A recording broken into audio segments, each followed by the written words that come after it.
Have you ever felt trapped in a life you didn't want? Like every step forward only led you deeper into the same pain. This is the story of Daniel, a man who almost lost everything to alcohol, but found a way out. For years, Daniel lived in a prison of his own making. The walls were built from bottles of whiskey, and the mortar was his own rage. He called himself a functioning alcoholic, but the function was fading fast. The darkness wasn't just in his lifestyle, it was inside him, a cold, heavy emptiness that nothing could fill. His marriage had become a ghost. His relationship with his kids was a series of apologies he never meant. And the man in the mirror was a stranger he despised. The breaking point came on a Tuesday, no different from any other bleak day. Daniel had lost his job. The final severance pay was in his hand, and all he could think about was which liquor store to go to first. That night, sitting alone on his apartment floor surrounded by the evidence of his failure, the hopelessness crashed over him like a physical wave. He was drowning. Great. Heaving sobs came from a place so deep and broken he didn't even recognize the sound as his own.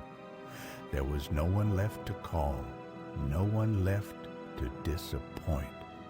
He was utterly, completely alone.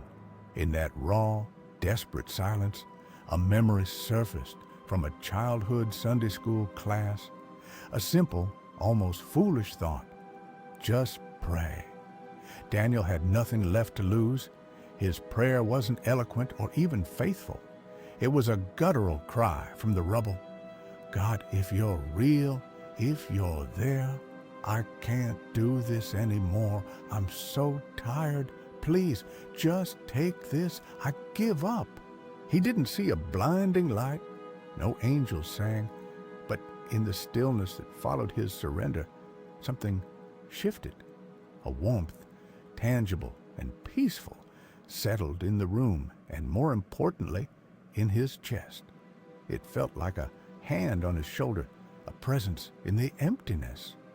For the first time in decades, Daniel felt not alone. The weight was still there, but he wasn't carrying it by himself anymore. That was the turning point. The next morning, Daniel reached out to a recovery group at a church he'd always walked past. The people there didn't judge. They just welcomed him. He started reading the Bible, not as a religious text, but as a letter of hope written for the broken. Slowly, day by day, the chains began to loosen. The craving for alcohol lost its power. The anger in his heart was replaced piece by piece with a peace he could not explain. He was learning that his identity wasn't in his addiction or his failures, but in a God who loved him at his worst to lead him into his best. Daniel's life today is a testament to that grace.